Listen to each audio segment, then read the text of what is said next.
We start with a MAGA reckoning. Donald Trump ripping his own base in a way we have never seen before, slamming MAGA true believers as, quote, stupid and foolish for demanding answers about the Epstein files. It's an extraordinary turn of events. The president, known for his cult-like power over his base, suddenly engulfed by the very conspiracy theory he fueled. Today in the Oval Office, Trump trying to distance himself from Epstein, falsely blaming Democrats while insulting Republicans for getting, quote, duped. It's all been a big hoax. It's perpetrated by the Democrats, and some stupid Republicans and foolish Republicans fall into the net, and so they try and do the Democrats' work. I call it the Epstein hoax. Will you ask Attorney General Pam Bondi to release more documents to finally put this controversy to bed? You know, whatever's credible, she can release. If a document is credible, if a document's there that is credible, she can release. I think it's good. But it's just really, it's just a subject. He's dead. He's gone, and all it is the Republicans, certain Republicans got duped by the Democrats. In a Truth Social post, Trump calling Republicans who want more information weaklings, claiming he doesn't want their support anymore. This all follows a memo from Trump's own DOJ pouring cold water on conspiracy theories about Epstein's death and his alleged secret client list.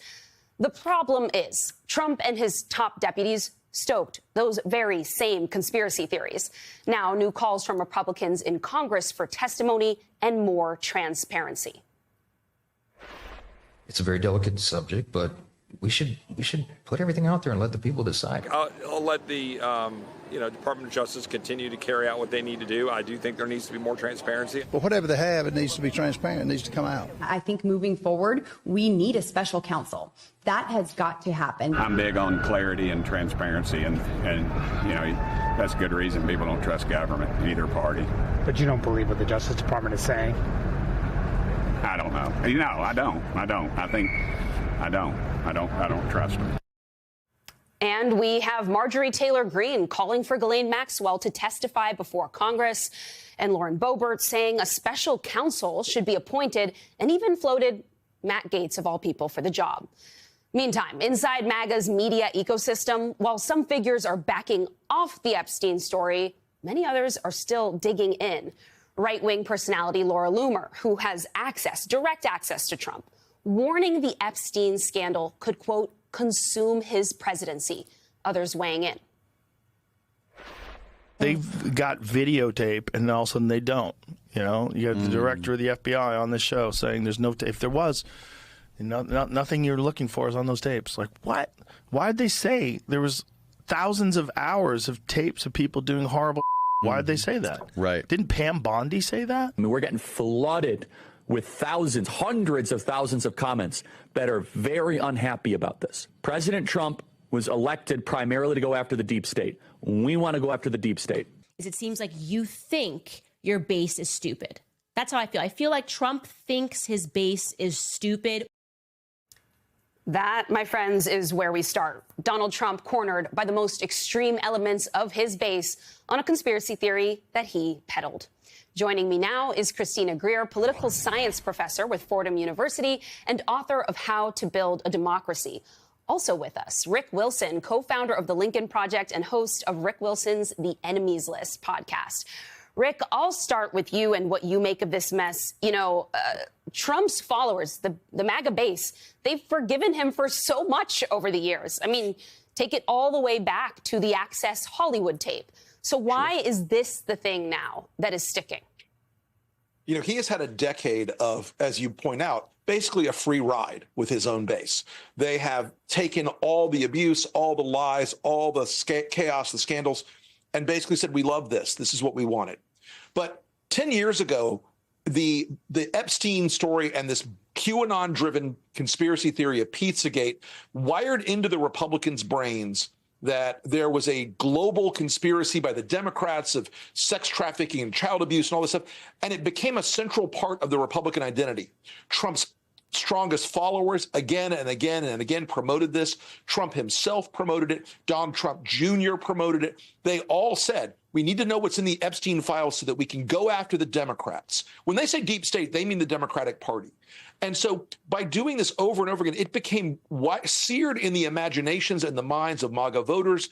And now Trump is telling them, never mind, you're stupid. I think, as Tim Pool, one of his strongest supporters, said today, he's nuking his own base. Christina, do you see it as that serious? I mean, we have seen people who are otherwise very consistently in lockstep with each other, like on their messaging. Megyn Kelly, Laura Ingraham, for example, end up on kind of opposite sides of this in recent days. Just this week, Megyn Kelly kind of trashing Laura Ingraham. I want you to take a listen to some sound, and we'll talk on the back. You now have some MAGA influencers clearly on direction of the White House saying, OK, I'm done. You had Laura Ingraham go on her show on Fox News on last night being like, oh, well, after there was the pile-on at Charlie Kirk's Turning Point event, where all this Republican infighting, and then kind of suggested she's moving on from Epstein. Okay, she was part of it. I like Laura, but she 100% stood up there and fanned this flame. Christina, do you think these fissures are real? Is this exposing something real among that base?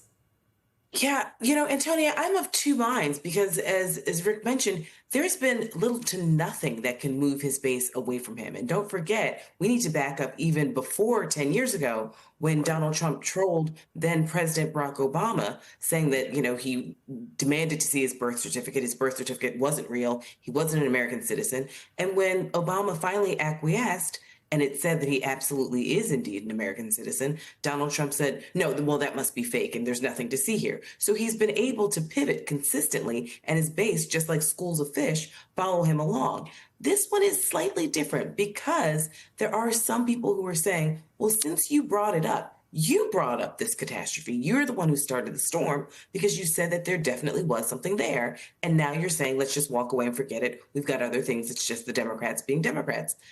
I don't know if this will stick because in the past, they have not been moved by sexual assault allegations. They have not been moved by criminal and civil allegations against the president. And when he's not president, they haven't been moved by any of the language, the vitriol, the hatred. The list goes on and on. So I'm torn as to why this particular instance would actually stick, leading us into the midterms or even beyond that. Rick, as we do head toward the midterms, we're already starting to see Democrats try to seize on this. They are calling for more information and transparency around it now. They're speaking more frequently about Epstein. And typically, Democrats are a bit less comfortable in these sort of conspiracy and conspiracy adjacent spaces.